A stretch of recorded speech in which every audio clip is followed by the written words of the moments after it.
killed in the city of Richmond over the past 24 hours, with people living nearby saying they're afraid for their safety. Good evening, I'm Bill Fitzgerald. Thanks for joining us. I'm Candace Burns. Our crime insider John Burkett took their concerns to the mayor and asked how he's addressing violence. John joins us live with details on the latest homicide just hours ago. John?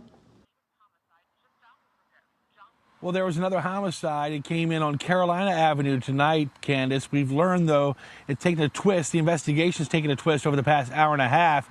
We learned the shooting actually happened here in Henrico County at this gas station at the corner of Laburnum and Parkview. Crime Insider sources tell me it was some kind of an altercation in the parking lot. The man was shot. He then left here and went over to Carolina Avenue in the city where he was pronounced dead. I did speak with his wife over on scene. She said she got a phone call from her husband. He was screaming in the phone, "I've been shot, I've been shot." She said the phone then went down. She could tell it went on the ground.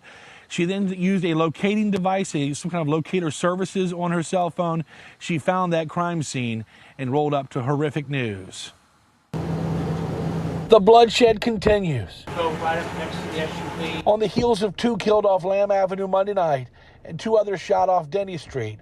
A mile away on Tuesday night, Crime Insider sources tell me a 51-year-old man is shot in the back and dies outside this Carolina Avenue convenience store. Gun violence in Richmond is unacceptable, particularly when there's a loss of life. Our cameras caught up with Mayor LeVar Stoney at an event Tuesday morning. He had a message for those involved in the city's latest killings. If you choose to take a life in this city, you should pay the consequences. And so the Richmond Police Department will find you if you choose to take someone's life. The man shot to death off Carolina Avenue is the city's 65th homicide of 2021, one away from last year's total of 66.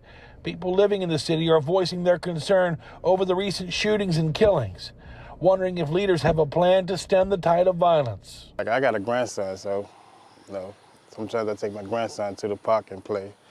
So yeah, that'll be a definite. I don't want to be at the park and somebody come drive by doing a shootout and my grandson get hit or some crazy mess like that. I think we have to start valuing life a whole lot more than when we have been. But also, we have to stem the sort of inundation of firearms into our communities as well.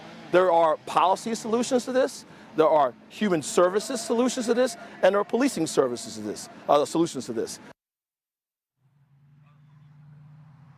So, Bill and Candace, let me correct my numbers real quick. It is now 64 homicides in the city because Henrico will take this homicide investigation here, even though it ended up in the city on Carolina Avenue. I spoke to several law enforcement experts.